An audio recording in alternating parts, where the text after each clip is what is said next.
the introductory webinar for the 2025 Land and Water Conservation Fund Community Grant Program, also known as LWCF. My name is Lauren Pyle. I use she, her pronouns, and I'm the Outdoor Recreation Grants Manager for the Department of Forest, Parks, and Recreation, or FPR. I am joined today by two of our grant specialists who are going to be helping me out today. We have Marlena Baker, who will be helping support the chat today. And then we have Joe Kill, who is here providing technical assistance for us. So they are both here today. And so what we're going to do today is in the next, roughly hour or so, we're going to run through a few pieces. We're going to talk about what is the LWCF program and how does it work? What is the timeline? How do we know about project eligibility? What are the compliance pieces to know? We'll then dig into tips and tricks related to the pre-application itself and go over some additional resources. And then at the end of the session, we'll be having time for question and answer. But if at any point you do have questions, please feel free to drop them in the chat when they come up so that we can queue them up for our Q&A time.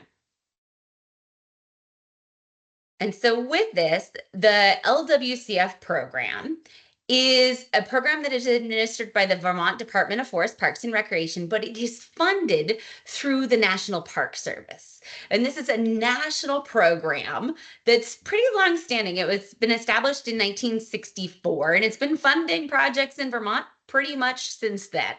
And thanks to the Great American Outdoors Act in 2020, this program is now fully and permanently funded. So it's a fantastic opportunity for outdoor recreation in Vermont. And coming into this community grant round, we have roughly $3.3 million to be able to award to municipalities across the state. And as such, we are recommending that folks submit proposals for anywhere from $25,000 asking funds from LWCF up to $1 million.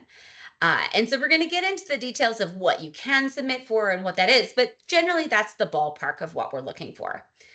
And with LWCF, the goals of this program are to safeguard natural areas, water resources, and cultural heritage, and to provide recreation opportunities to all Vermonters. Those are sort of the two big ones that come to us from the national program. In addition, LWCF is one of our key opportunities to advance the vision and priorities of Vermont's statewide comprehensive outdoor recreation plan, or SCORP. And this is a really interesting plan. If you've seen things about Move Forward Together Vermont, this has been a plan that we've been working to recently update. And in many ways, it's a statewide strategic plan.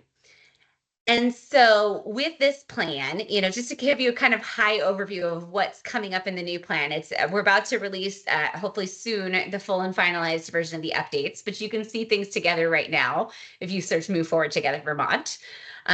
But we want to advance the vision and priorities of that through the LWCF program. And so things that we're looking for in terms of the overall programmatic goals are projects that advance equity and address climate resilience, and that are tied to stewardship, wellness, economic development, or more than one of those three themes. So those are sort of the big picture things that the program is looking to support and advance. And right now, we are in the very start of the pre-application phase. So this year, LWCF has a two-part application process. Right now, we're accepting pre-applications through December 13th, 2024. And we'll dig into that a little bit more on this webinar of what should go into that. We're going to turn that around pretty quickly in December to tell folks about those eligibility pieces if you've been invited to submit a full application. And if you have, you should hear that by the end of this calendar year. You'll then have about 2.5 months in 2025 to build your proposal. The full application deadline is going to be about March 15th. From March to May, we'll be working with our ranking committee to review the proposals and really go through those pieces. and we'll be then notifying the programs and projects that are selected to move forward. But for us, this is the first few stages. To know with LWCF as a federal fund, there's a lot of other steps.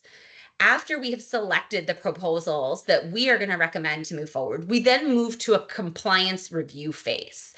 And that's generally a pretty extensive process with historical review, environmental review, fiscal review. We'll get into that in just a little bit, but we anticipate that's going to be summer into fall of next year. After that happens, we then submit the projects that are selected that have passed the compliance review to the National Park Service for final approval. And we're then all waiting together for them to approve this grant before we can then go and officially go into a grant agreement process with the state. And then once the grant agreement with the state is signed, at that point, projects are allowed to begin. And for us, we are anticipating the project implementation period for this upcoming round of the LWCF community grants to be June 1st, 2026 as a rough start date through December 31st, 2028. And so we share this timeline now for everyone on the call to realize that this is an extended process. LWCF does have a really long time period from this initial pre-application phase to when you can start work, but it's because of all the required steps and the pieces that are in order. So just know that going into it. But we are in this pre-application phase right now, and that's what we're going to focus on. But before you even apply, I'm already seeing the questions coming up in the chat just briefly about eligibility. And that's what we're going to dig into next. So who can apply to LWCF? The short answer, government entities. So we're talking about municipalities, town, cities, and also other municipal entities. So school districts, water districts, park districts. It has to be a municipal entity or other state government entities. So that could be like a regional government, other state pieces, or tribal governments. So for LWCF, nonprofits cannot be the primary applicant for the program. So it has to be a government entity.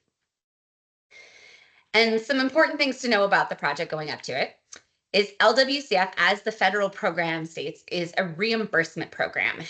So that's how the program operates. So any grantee will have to expend the funds first and then to submit for a reimbursement request from the state. So it's not an upfront grant award. And we've had folks in the past ask us, well, how much can I apply for? And part of the question that we come back to you, if it's within that range, 25,000 up to $1 million, it's a pretty big range, right? So what can you go for? How much can your town, your community reasonably hold and expense those costs? That's part of the question that we turn back to you all, because we can't, and we reimburse costs about once every 3 months is what we have a standard cadence, is 3 months between reimbursements. So just know going into it, it is a reimbursement program. It also requires a 50% match. LWCF funds, those federal dollars, can basically be used as dollar-to-dollar match with other funds. And so that is both for the total award as well as each individual reimbursement request. And the last critical thing to know about LWCF in general is that there's this really, in many ways, amazing feature that comes with the program. And that's that any space that has been funded by LWCF in the past has to be maintained and open for the public for recreation purposes in perpetuity, forever. And that might feel like a significant piece, but this is an opportunity for national conservation and national preservation of outdoor recreation spaces. And in Vermont, there are already a ton of places that have received LWCF funding in the past that already have these protected designations that can have additional improvements within the same boundaries for future work. And so we encourage you to think about that. If your community already has an LWCF project in the past. And we have all of the projects listed from 1965 to 2024 on our website as a list. And maybe Marlena, you could drop that link in the chat so folks can see if your community's been funded in the past. But if you have, you already have met that requirement if you're doing another project at the same site, whether that's an improvement or a replacement or whatnot. If you haven't, just know that this is a piece you have to have the conversations around. You have to have those pieces in that framework to understand what is the space that you will designate to maintain and keep open to the public forever for recreation purposes. So it's something important to know about the program before you go through any planning. And when we think about what LWCF funds, they put it into basically two broad categories. It is the acquisition of lands for recreation purposes that they will fund, and the development of outdoor recreation facilities. And that also includes the renovation of existing facilities for outdoor recreation. You can apply for one, acquisition, development, or both within the same proposal.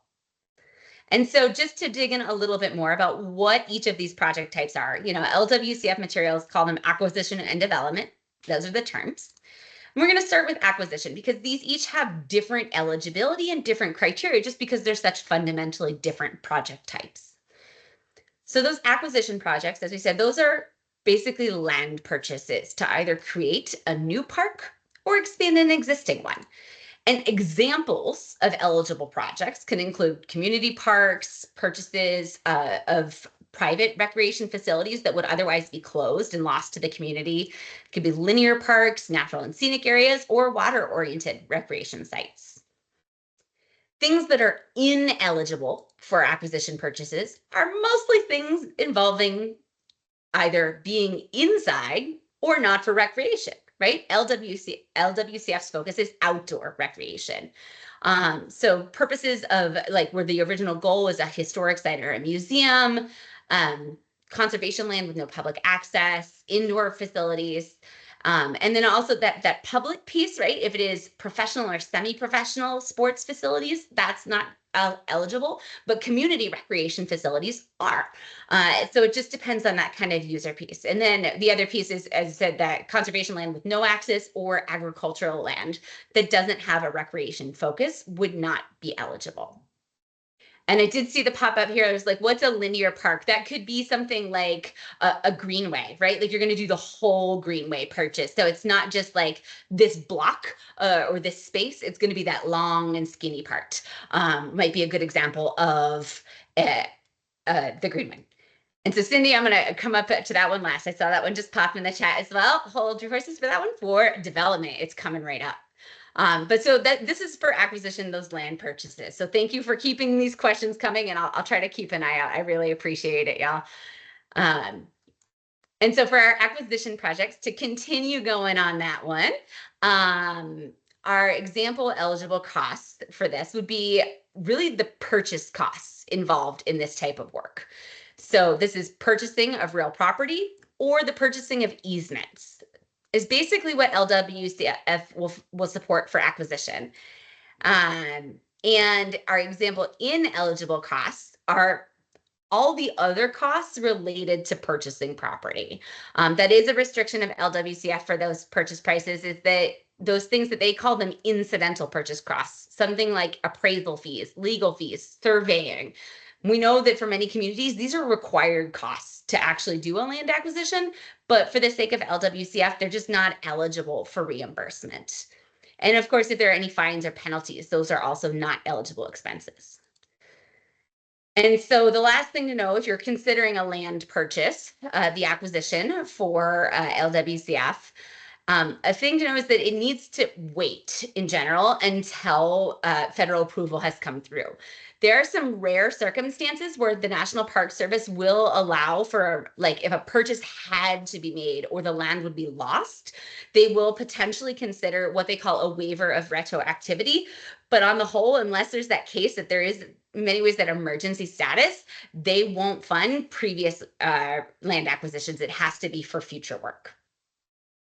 The other piece about land acquisitions is that LWCF requires that land to be appraised, and they require that appraisal to be by Yellow Book or UASFLA standards, which is in generally like a different type of appraisal than your standard land acquisition, just because it has the federal funding attached.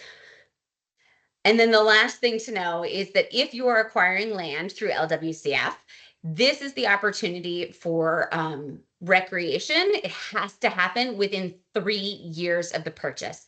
It either has to be developed as a recreation space, or it has to be open to the public for recreation as it is within 3 years. If it is not, so an example for that where you might have that transitional period is if you're buying agricultural land and the farmer has it, say the land is leased to a farmer for the next year. You're allowed to continue that lease out while the agricultural work is finishing. And then after that lease is up, to start your process to turn it into the park. But it does have to be either open to the public immediately or within 3 years. And so now going back to those questions in the about our development projects, because if you already have the land, what can you put on it? This is the opportunity to either build or renovate and rehabilitate recreation resources. And LWCF defines outdoor recreation as basically all the different ways that you can be active outside. And so common examples of these types of projects are sports and play fields, playgrounds, camping facilities, picnic areas, boating facilities, swimming areas, fishing and hunting spaces, winter sports resources, community gardens, and then also all the infrastructure that you need to support those types of activities. So things like restrooms, roads, parking areas, landscaping, and walkways within that park space. Examples of ineligible development projects for LWCF are those indoor facilities. And I saw the question come through earlier about what about our winter states? There is one exception because we are so far north, or actually there's 2 exceptions about indoor facilities. The only indoor facilities that LWCF will fund in Vermont are swimming pools and covered ice skating rinks. And that's because of our climatic locations that we are eligible for those as indoor spaces just because of the limited use outside. But so we can have those as indoors, but no other indoor facilities are eligible for LWCF. So that's things like a community center would be an ineligible space. An open, like an event space is not eligible. So it's those indoor facilities, indoor basketball courts, indoor pickleball courts, indoor tennis courts. None of those are eligible. Only their outside counterparts are. Community centers, as I said, not eligible. Historic buildings in terms of like direct costs for building and renovation are not eligible.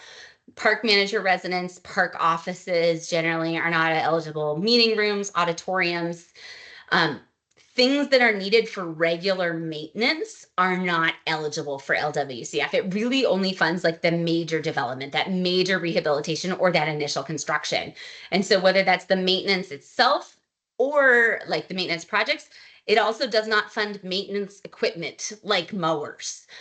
So it will not fund that. It's just not an eligible cost from the federal requirements.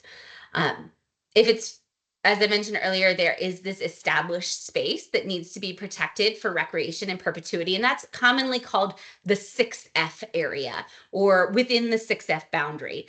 And so roads that are leading to your park but are outside of the 6F boundary are not eligible, nor are those commercial type amusement centers or those professional and semi-professional sporting complexes for those development projects. And so this is an opportunity for us to get to say, yes, it's eligible to many of the types of work that folks have reached out to us at FPR about our previous grant rounds that haven't quite been a fit. So all the things that are those community-based recreation assets are phenomenal opportunities for LWCF. As opposed to our other grant funds like the VORIC Community Grant Fund that we administer, as well as the Recreational Trails Program. I will say, just as a note on trails, for this, if you came to this webinar because you have a small trails program, as in price tag of $62,000 or $62,500 or less, that is a much better fit for the recreational trails program, which also has a live community grant round right now. So that is a whole different one. And maybe Marlena, you could put the link to that one in the chat, please. But LWCF will fund bigger trails projects, because we know, especially in talking to groups that say are working on accessible trails or have a large trail plan, when you have a trail project that's at $300,000, $400,000 price tag, RTP just can't fund it because it has the $50,000 max for the request plus its required match.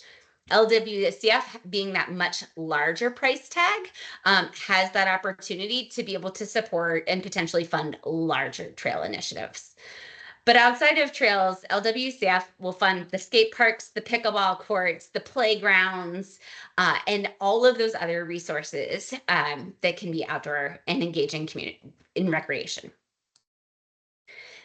So thinking of our costs with this, what is eligible for development is some example costs are basically anything involved with the construction is eligible. So this includes labor, equipment, supplies, engineering, inspections. It also includes any permanently installed recreation infrastructure, right? So if you're building a playground, the slide, if it's a pool, the lifeguard chairs, those permanent assets that are needed, including, drainage systems on fields. But it won't fund mobile assets. It's just that permanently installed equipment. It'll fund signage as needed for the program, and as a sort of like a retroactive piece, if you're selected and awarded an LWCF fund, they can also reimburse pre-award planning costs within the last 3 years. So that's a piece, is pre-award planning costs, not any pre-award construction costs. Construction has to wait until after a development grant has been approved. There's a much longer list of ineligible development costs. And I encourage you to look through this. All the content that we're sharing today is going to also be included in our pre-application guidance for this. But just to pull out some of the ones that have been commonly asked about for LWCF, marketing costs, right? That publicity piece is not eligible for LWCF. Costs for contingency reserves are not eligible for LWCF. Interest costs, like say if you have to take out a loan to cover those costs before you can be reimbursed, that interest isn't eligible for LWCF. The operation and maintenance ones, the employee facilities, and then many of your standard government federal grant provisions, right? Things like lobbying, oftentimes food is hard. Those charges that are outside of the federal rules. So those pieces can't be eligible. And then the last piece to say is that the budget is the budget for LWCF, and it can't cover any cost overruns outside of the award. In general, that's a piece, is any cost overruns are the responsibility of the grantee. Some additional important pieces to know about development projects are that projects can only occur on lands that the applicant has control and tenure over, is often the phrase that they use. And this is honestly why the applicant pool is restricted to government entities. Because if you're going to guarantee that this space will be open for recreation purposes to the public in perpetuity, you have to be able to guarantee that forever, right? And so the way you can do that is by having land that your the applying entity owns in full, has a lease from the federal government with at least 25 years remaining on it, or it can be land that's owned in part that it could have restrictions on it, so long as those restrictions, like those easements, are allow the maintenance and for outdoor recreation assets in perpetuity. So something like a land with a conservation easement would be allowed so long as recreation fits that easement requirement. Projects on school grounds are eligible, so long as whatever that funding facility is going to be open to the public. And so it doesn't have to be open to the public 24/7, right? but it does have to be open to the public within reason. And so with a place like a school ground that would obviously have restricted hours for, say, it's not open to the public during school days when children are present on site, as part of your application, if you're invited to the full application phase, you'd be expected to submit the schedule of when it is open to the public. Are we talking about evenings, weekends, just certain seasons? It's that type of information. Schools also need to be sure to meet national safety standards for playgrounds, particularly if that's being funded through LWCF. LWCF development projects should be shovel ready, at least by the time they're awarded. They really need to be shovel ready and ready to go because of the limited period within that implementation time. So if your concept is still in the planning phase, that is truly a rudimentary, like we have an idea of somewhere we want to have a park, or we have a park, but we're not sure what needs to go into it. We do encourage you to look for other opportunities first to build out your plan. And then once you have it, to apply to a grant like LWCF in the future when you're ready to implement it. And then the last piece to know about development projects, and that's all development projects, is that any facilities that are constructed must be accessible. So that is a requirement of the federal program. I've mentioned the compliance pieces before that, if you're selected, it would really be next summer that we dig into the compliance phase. And so just to tell you a bit more now about what's involved, we kind of break those compliance pieces into three phases or three different categories. The first is fiscal compliance. We're looking for things like certificates of good standing. There's a state risk assessment. You need to have insurance that meets the state requirements, W-9s, procurement policies in place, those types of things. So there's this whole piece of ensuring that fiscally this grant is appropriate. Then from LWCF at the federal level, we have an environmental compliance layer. So that is the National Environmental Policy Act, or NEPA, our Endangered Species Act, which in Vermont tends to most closely impact northern long-eared bats with any tree cutting that happens during the summer season. We need to check for that. And then there's also all of the state permits. So things like wetlands permits or stream alteration permits, any permits that apply. Next summer will be the time to really dig into those and confirm what they are. And then the last piece is the historical preservation, which is known as Section 106, which is really a distinctive part that ensures that we're checking for historical resources before any programs go forward, and that the appropriate authorities have reviewed this to ensure that no historical resources will be impacted. And so that can be as simple as getting a letter from the Department of Historical Preservation, especially if it's a project that's already had development. You're just replacing the already aging infrastructure at the same site with something that's very similar, right? It might just be a letter. It could be a quick process.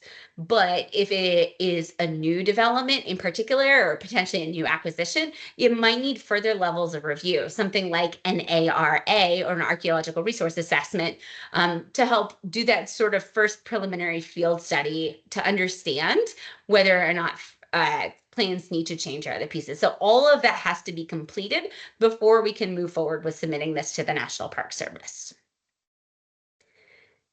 And so if you're ready now, you're excited to say, yeah, I am interested in submitting a pre-application. It has 5 different components that are due December 13th. The first is that we have a pretty short pre-application form. This is put in your name, click the bubbles of the type of activities that you're doing, and a short series of questions that just give us an overall understanding of your project. We're going to ask for a work plan and a budget, again, to build that understanding of the project. And then 2 other pieces that we'll need are a climate resilience risk form and then a completed permit navigator or project review sheet. And I'm going to go into all of these kind of at a high level in just a little bit. But we are also going to be having a webinar in just a few weeks that goes through each of these documents one by one to go over what are we expecting to have for the questions and how to navigate those spaces. So both like that information about the questions and what we're asking for. And through all this pre-application materials, what we're going to do is to review those to determine who's moving forward to the full application stage. Because our whole point of having this pre-application stage is to skim for the projects that are eligible, feasible, ready, and compliant for LWCF. Because if you aren't one of those four things, the federal government is not going to approve it. There's no sense in submitting a full application if it's outside of that eligibility.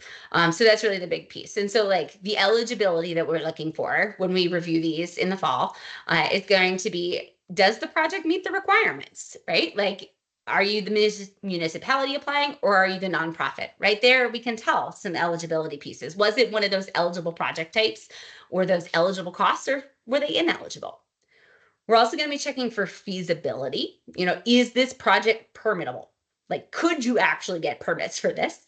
And even if you can, one of the pieces we check for as an agency is, does the outdoor recreation benefit outweigh any potential negative environmental impacts for this? And if you're trying to think to yourself, well, what could that look like? That's evaluated on a case-by-case basis. But some of the ones we've seen in the past, we've seen permit reports come through where there are, say, like 37 different permits for a 500 square foot playground. Just to give you an example of something, it's something small that's not going to be a huge opportunity. And when we see all those permits come in, we really want to check to say, like, is this actually the best place for this? Does that benefit that's going to have really outweigh that potential negative impact? And so that's something that's an agency decision. It's not made by our grants team directly. It goes up within our leadership if any of those are flagged. We're also going to be looking for project readiness. Going back to the materials, we're looking for things that are complete: the work plan, the budget, the forms, that they're ready. And, if there are any flag pieces about climate resilience risk, that we'll want to see those either in the pre-application or the full application addressed, is for those risks. And we're going to make sure it's compliant for LWCF's federal requirements. So digging into these a little bit more, some tips and tricks as related to preparing the pre-application. The first one is that I want to dig into is that climate resilience risk form, because this one is the newest one to many people. Even if you've applied for a grant with FPR in the past, this is going to be new to you. It's something we're piloting just this year. It's a questionnaire to fill out. It's about a 2-page, I think, questionnaire. And the reason we're launching this is twofold. First, we want to have better information about the project. We realized that when we just asked people in the last few years to describe any resilience impacts related to their projects, that we were getting answers both broad and narrow. And it was really hard to understand the full details. So this question will help us better understand your project. And also, our goal is to help grant applicants develop more resilient projects. Because what we've seen, particularly with the flooding impacts of the past 2 years, is that when that resilience was built into the design of the program, of the resources, even with the flooding in the last 2 years, that overall those updated ones that are using modern standards, that are planning for this, they have actually fared better out of the floods. We have less damage and less impacts than, say, our older resources that were built to different standards. So it's going to be to help flag those. And in the pre-application phase, we're going to be using this in 2 ways. One is to assess readiness. There are, within this form, you'll see that there are some fields that we have offered unknown as an answer. And it's okay if it's unknown at the pre-application phase, if we've given you this. But there are going to be other ones for us. All of the questions on this assessment are required. And so if you skip half the questions, or if, say, an applicant writes in unknown, we're asking things like, what is the surface made of? How many water crossings will it be? If you say unknown, that's a sign for us as we're skimming through to say maybe this project just isn't quite shovel ready yet. Like, if you don't know, if you have a trail network that's crossing a river and it's a huge project, if you don't know how many times it's going to cross, you're probably just not ready yet for LWCF. So we're going to be using that to check for completeness. But the other opportunity we're going to have is to help applicants build better proposals for the full process. So within the review piece, our grant staff are the ones who skim the pre-applications. But when we get to the full application phase, that goes on to a recruited external review committee that's a part of that. They're each designated and selected for their own expertise. And so they're the ones that are going to be fully reviewing and scoring those final applications. But for us as the grants team, we might help to flag things to say, be sure to include this in your full application, because these are things that we've seen in years past ranking committees have questions about. For example, if you're putting a soccer field that's in a floodway or like right near a river, we're going to want to make sure that your stewardship and maintenance plan is ready for that, right? Like if your fields are going to flood, what's your plan? What is your strategy to help recover them? Like how are you going to communicate closures? What is that working like? And so we'll help to highlight pieces for you of when those specific climate resilience risks come in, to be able to help you build that stronger proposal. Because for us, just because a project has more of the climate risk factors, climate resilience risk factors, doesn't mean it won't be selected. It just means that the ranking committees are going to want to see a better plan that really addresses and intentionally incorporates those, to be able to fully move forward, to make the case that this is a great investment of public funds and it's going to be something that's going to benefit your community for years to come. But we all know that, like, particularly those flat spaces that are close to communities, they're great for a lot of recreation opportunities. So this isn't to say, no, you can't put things there, so much as it is to say, think about how you're going to protect it if and when the next rain comes, to be able to be ready. Regarding your budget, the thing that we want to make sure everybody is aware of is that your budget is your opportunity to get all your asks in for funding, and please be thorough, detailed, and accurate, and build that budget for the total cost of the award. We hear this with other grants not infrequently, is that like, oh, the costs were actually more than we thought. Can we get more money for this? And the answer is generally no, because on the whole, we award as much money as we have in that year. We have had some exceptions for LWCF projects in the past that have had extenuating circumstances and delays when they've had some cost increases. But on the whole, your budget should encumber everything, and you should not plan to have that opportunity for additional cost increases down the road. So make sure everything you need for your project is a part of that. Again, going back to our match requirements, this grant does require a 50% match, but that match can be cash or in kind. So things like volunteer labor can count towards that. If you have supplies, if your town has equipment that you own that will be contributing towards the project through use hours, all of those are eligible to match, along with private donations, town appropriations, budgeting, private grants, and those sorts of things. LWCF does have restrictions on federal grants. We've been getting this question a lot already, as before we even released this grant program, as folks were planning ahead of like, can we use our ARPA dollars or can we use our FEMA dollars as match for this opportunity? And the answer is unfortunately no. There are only 2 federal funds that are allowed to be matched for LWCF. And the first is the Recreational Trails Program, or RTP. The other one are the community development block grants. I will say RTP is another program that our team does administer. We are running a community grant right now, but if you are thinking of using RTP as match for an LWCF project, say you're doing LWCF and it's this whole park, you want to use LWCF for the shelter, the picnic areas, the playground, but you're also going to have a trail network. And so you're going to put in for RTP for that other element, that other scope of work, because it's a trails project. Please do not apply to RTP this year for that work. And that's just because the timelines don't match. RTP is going to go into the implementation phase next summer when we're still in compliance for LWCF. So the things just happen at different orders. So this is not the year, but RTP has been run on an annual basis for quite a period of time. And so you can expect next year we'll have a round. So if you're considering matching RTP with LWCF, wait till next year to apply to RTP as you're considering that opportunity. But do please be aware that both RTP and LWCF, we anticipate are competitive community grant rounds. So there's no guarantee of funding, even if you get funded in one, that you get funded in the other program, just because of that opportunity. Going back to our budget, one of the other questions we often get is, how do I put it together, especially if I'm working with a contractor? And we recommend that folks reach out to contractors for estimates as part of their budget planning.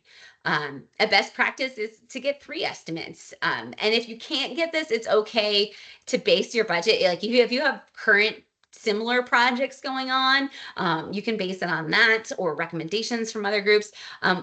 If you did a similar project like 3 years ago, please do not base your budgets on those estimates. Construction costs have dramatically changed in the last 3 years. And so you should get up-to-date estimates to help build that budget so that you have that full concept of what you need. But with that, please do not sign any contracts until after you have a signed grant agreement with this. So it is a preliminary phase. This is an exploration. These quotes that you're getting at this point are just to build your budget because and we encourage this because we know that there's a wide range of contractor prices. We encourage you to budget for the average or even the higher part of your budgets with those estimates and not just the lower one. Say what happens if the contractor that had that incredibly low estimate, what if they retire or decide they're done with snow and they're moving to Arizona, right? Like there's all these things that can happen between now and that period of time that we want to make sure your budget is really realistically built for the range of possibilities that you might need. But you shouldn't sign a grant agreement or sign a contract until after that grant has been executed. Otherwise, those costs might not be eligible for reimbursement. It's a really important thing. And we do have a whole guidance. It's the procurement guidance for grantees that if you're thinking about contracts, I encourage you to look over now just so that if you are selected, you would know what our requirements are as the state as related to procurement and working with contractors. Permitting is the other piece that is important for the pre-application phase. And we require folks to submit either a permit navigator report or a project review sheet. And these are both tools from the state that help provide a list of the permits you might need for the project. And this is required even if you're working within the same footprint on owned land. And we have full directions for both of these within the application guidance. But if you're trying to figure out which one do I use, it really depends on the scope of your project.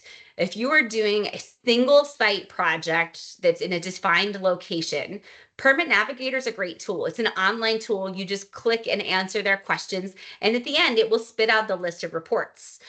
It is in your best interest to answer as many of those questions as you possibly can, because I've tried it out. If you click, I don't know, through many of yours, it will say more and more permits that you potentially need to get. So it's in your best interest to really have the full information when you're completing this, but it can be done at any time. It's an online tool. It'll give you a report that you can download at the end and you can send to us. The other tool is the project review sheet. And this is one that actually requires human review. And this is good for those big, long linear projects, right? Like a greenway, a new flat trail in that way. It's those large projects or projects that span a large geographic area or are happening in multiple places. For those projects, you generally need a project review sheet, which requires a specialist at the Department of Environmental Conservation to review the project, and then they will populate the list for you. And they have asked that anybody who needs that project review sheet needs to start at least 1 month before the deadline. Otherwise, they cannot guarantee it'll be ready in time. So please make sure you're knowing that. But either of these tools, whichever one best fits your projects, the end result is almost the same. What you're going to get at the end is a list of the potential permits you might need and the specialists that you should contact to actually confirm whether or not those permits are needed. And if you go through this permit report, if no permits are planned, if your permit navigator report says no permits are needed, great, you can just continue moving forward with your project as planned. If it does say that there are potentially permits required, your next step is to contact those specialists. And if they say, nope, that permit isn't actually needed, again, you can move forward with your project as planned. But if they do say, oh, you do need a wetlands permit, you do need this other type of permit, be sure to add that into your costs and your budget. Like, go ahead and start reaching out. We have had grantees in the past that have been surprised by tens of thousands of dollars of wetland delineation that they weren't planning for. So this is why we encourage you to start this process now, just so you can build that cost into your holistic budget and your work plan in terms of your timeline. We are going to be having some additional resources. I know Marlene has been dropping in the chat as we go, some different pieces, but we do have a pre-application guidance document that we strongly encourage you check out. It includes both project planning and support on specifically the pre-application materials. We're also hosting a webinar on Thursday, November 5th at 1 p.m. that is going to be focused just on the documents themselves. Like, how do I do it? What do I put in what field? The types of information. And then we're hosting 2 different, what we call office hours. These are open times that we'll have our grant staff on the call live to answer questions. They will be recorded and made available afterwards. But these are opportunities where we don't come with any content. The whole time is just about answering questions. We anticipate the first office hours on that Tuesday, November 19th, to spend the first chunk of it talking just about project planning before we open it up. And then the second office hours is really about anything related to the LWCF grant program. And then we're also always available by email to answer questions. As much as we'd love to say, yes, we can totally meet with folks throughout this process, due to our capacity, email is going to be the best way for you to reach out with questions as an initial step after this webinar and outside of these other sessions. So if we haven't answered your questions there, try us through email. And then if email doesn't work, we try to turn those around pretty quickly. If email doesn't work, too many nuances, too many questions, at that point we would set up a one-to-one with folks if we need that further information. But we know from past experience with other grants is generally we can answer about 95% or more of the questions just right through email pretty quickly to be able to turn that around to give everybody equal levels of support. And so with that, I know the questions have still been coming in. We're going to spend the last part of this time together with our Q&A period. So I'm going to ask Marlena for some help, maybe starting with the questions in the chat. I'll go ahead and turn off my slide here. The questions in the chat that we haven't gotten to yet. Yes, so we do have a question from Nick, and it reads, hi, in Marlborough, the town owns Hogback Mountain, which has many walking trails and during the winter, vast snowmobile trails. It is a recreational conservation area. On the property, there are some old buildings that we have been looking to demolish for safety reasons, but they have asbestos and vermiculite. So the destruction of them is not cheap. Can any of these funds be used for that process? What if we made the area a trailhead with a kiosk showing the trails? Yes, thank you so much for reaching out about this one. For LWCF, demolition costs are eligible, but generally they're going to need to have another development cost alongside of it. So if you were going to say demolish the trail and then refurbish and really make that a new space, that would be an eligible project for LWCF. It also would be eligible in the same way, depending on how significant those costs are. If they're smaller, for RTP for the same way as the demolition and the replacement development would both be eligible.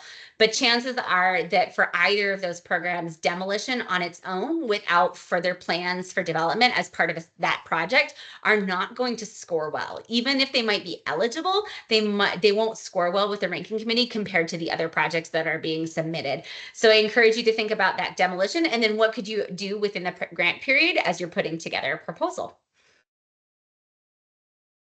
Thank you, Lauren.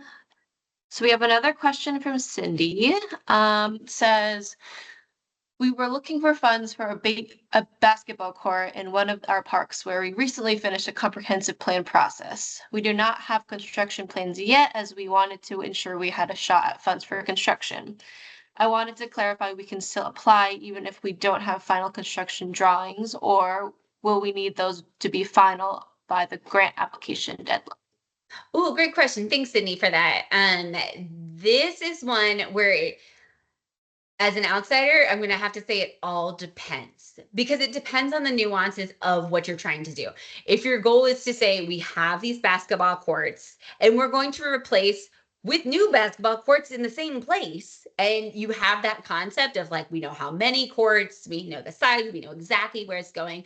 At that point, it's going to be, I think, at a phase that's ready to go. We will not be requiring those final engineering drawings at that point. But you're going to need to make the case to that ranking and review committee that it really is ready, that it's happening and good to go, that you know that the costs that you have are reasonable, that everything really is dialed in that way. And so I'll say like that's a piece where like that's a solid maybe. If you're still in this concept of like, well, we have these basketball courts, but we might be we might be changing the orientation. We don't know what the materials are going to be that we're going to use. We're not really sure like what the lighting structure is going to be. Like those pieces you should have figured out before you go into the proposal, just because those are questions that our ranking committees for other grants in the past have often asked about as they wanted to see. But you don't have to have like engineered drawings to be able to do that. And also, I'll be the first to admit that my background is not in recreation infrastructure. My background is in education. So that is where I'm coming to you from. But I know that within the recreation world, there are sometimes projects that are inherently design build projects. Skate parks have been one in the past that I've heard a lot about. Like, we know we're going to have a skate park and it's going to be this big, but where are the ramps, where the turn's going to be, is it going to have, what level of elements in it? Like that is often part of a design build contract, and that's a fundamental part of the project design. So if you have a project like that where design build is part of it, be sure to communicate that in your proposals, to be able to communicate that to our ranking committee, who comes from a wide range of expertise and experiences, because not everybody will know that. But even with that experience of a design build, like you should have all the other parameters very well defined. Cindy, does that answer your question? Hopefully. Yes, thank you. Thank you. Great. I am seeing a hand here, so we'll go ahead and go to that one next. It looks like grant admin. It's to you. Thank you. This is Frida Powers representing the town of Bristol. And we hope to apply, and we had some questions specifically around the match requirement and the reimbursement timeline. So the 50-50 match requirement, we're okay with that. The reimbursement, I heard you say that that is for each reimbursement. So if the town has $100,000 invoice to pay and they pay it in full, then afterwards they can submit that with proof of payment for 50% of that. Is that accurate? Yes, if that's the only cost in the reimbursement, yes. So the 50-50 is, but as I said, for the whole project and then at each reimbursement. And so you could say we have $100,000 on this. I'm gonna shrink it down. We have $50,000 on this contract, and then we put in $25,000 from our operations budget, and then we had $25,000 of volunteer time because y'all had all the volunteers. Like it doesn't have to be the same piece, but it just has to be across the total reimbursement request that we have to see it submitted as 50-50. Does that make sense? Yes, it does. And that's true for each reimbursement request. Yep. Very good. Thank you. You're welcome. I'm seeing another hand with Nick. Hi, thank you for doing this. Just adding on to my question earlier, how big a project would need to be built on the site? I mean, what kind of, sorry, the cat wants to get in the picture here. Always, right? So I was just wondering, can it be a trail kiosk? Does it have to be some sort of building that does something, or a tennis court, or, how big a project would need to be put on the site that we're looking to destroy the ski patrol building? Yeah, that's a tricky one, and one I'm not in a full position to answer because I'm not the one making the decision that says this is enough.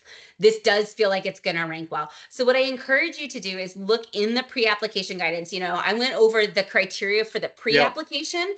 we've included the high-level description of the criteria and the points that will be used in the full application.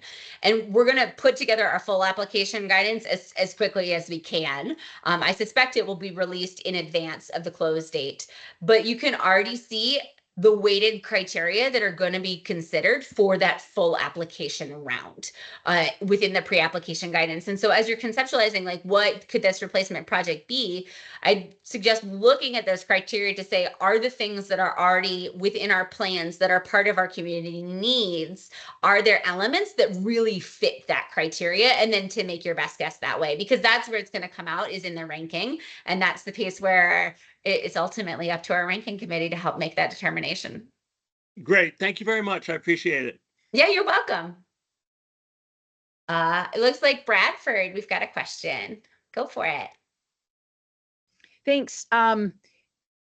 So I'm thinking about funding, and let's say we're hoping to develop the match pot over the course of the application and even into the, like, what is that called when you are doing the review and the compliance reviews, right? Mhm. Let's say our goal for making that pot to $250,000 to match, because we asked for $250,000 and LWCF doesn't get to $250,000. And let's say we only got to 200,000. And then can we scale back our project? That is really, before we go there, I want to like back up to the first part, which is where I thought you were going. And I want to answer this first because we fielded this one through email already a couple times, is when do you have to have the match in hand? So to answer that part, the answer is really, like, the firm answer is by the time you have costs incurred is for that amount is when you should have your cash in hand, or your match in hand. Okay. So you don't have to have your match confirmed by the time you're applying. But as part of the full application, if you're invited to submit a full application, there will be a question on that asks you to describe your anticipated sources of match and the status of that match. And so if you don't have all your match confirmed, be sure to have a really well-defined plan for how you plan to do it. Because that is going to be a question that our ranking committee is going to look at to determine the readiness. Because if you say we have you said $250,000 project, if you have none of your match confirmed and no plans to get it, they're going to look at that and say, it's just not ready yet. They want to see you build, there's that kind of that piece there, because LWCF won't ever reimburse you more than 50%. That's why you need it at each point. So it's iterative that way. So make sure you have that plan there. I will say, like, going forward, if there are opportunities to scale back, like if it doesn't hit funds, that would be something we'd have to evaluate on a case-by-case basis once it happens. And I say that because all the projects that we submit have to be approved by the National Park Service. And the level of detail that they approve will be what it is. The defining factor of, like, do those changes matter or not? Because there are going to be pieces to say, like, if you were going to do the playground, the pavilion, the parking lot, and the bathrooms, and your strategy to cut that out is the pavilion, like, we're just going to take that one off the list because we need the playground, the bathrooms, and the parking lot. That's a pretty big change, and that one would be pretty, like, National Park Service would have to get involved, and I can't say one way or the other where they would come down on that, of like, can we just call it a success and reduce the award for that, knowing that that the match didn't come through. That would be a National Park Service approval piece. But if it is things like, okay, it is like it meets all the requirements that they approved, and it's just going to be that adjustment, that would be something that we'd evaluate on a case-by-case basis. Thank you so much. Yeah, you're welcome. Well, I recognize it's the top of the hour. For many folks, they have to hop off here at the top of the hour. We are happy to stay on and continue answering questions. We'll continue the recording live if you want to, like, scroll all the way to the end of the recording once you get there. But we're also always happy to continue answering questions through email. But we will stay on here for the next little bit if there are more that are coming up. So I'm We not do seeing have any other another- hands right now. You got one in the chat, Marlena? We have one in the chat from Brett. So it says, funding the development of a riverfront park and access appears it could line up for the former site of the Vermont nuclear power plant property on the Connecticut River in Vernon. With the anticipated completion of the decommissioning in 2026, would an application by March 15th of 2025 or the compliance review period work with an agreement to transfer the property to the town at the completion of the decommissioning?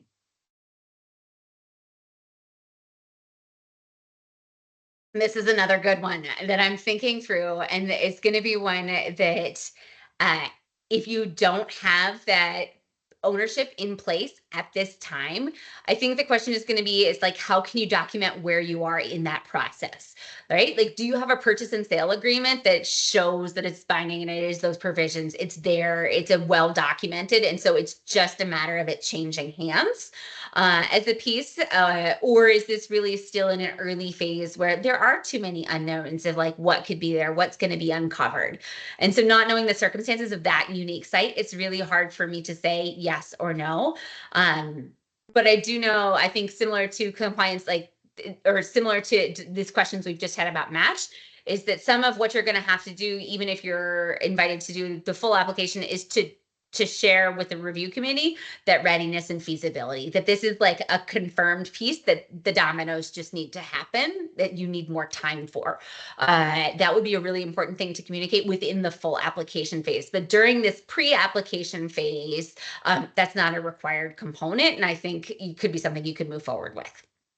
So I'm hearing if there is a contract or a purchase and sale agreement to sell or transfer to the town in 2 years, I it would encourage you to do that perhaps for the pass ranking the committee's readiness. piece. Yeah, it's because it's the ranking committee that's going to determine it. I can't say, yes, Yeah, this looks ready okay. to me. It'll be for their purposes. And I know that's been something in the past that they have seen for acquisitions, is having that purchase and sale agreement. And when we get to the full application, that's generally an upload component. If that's part of an acquisition, is that like you could submit in many ways, like for an acquisition and development project. So if you're saying, I just want to submit for the development, that's one thing. But if you actually combine those, we're going to ask for things like if you want to use some LWCF funds for this, is the appraisal, the other, if there is a purchase there, the appraisal, if there's a purchase and sale agreement, there's some other pieces, and we'll be including all of that information when we get to the full application phase of like all those details. We'll get it posted as soon as we can. But if that acquisition is happening separately from the LWCF project, I would just make sure that you keep in the back of your mind all the pieces that you would need. Like if you were reviewing a grant application from another town or another community, if they like, what would make you feel confident that this is like a guaranteed done deal? So just to kind of keep that in mind.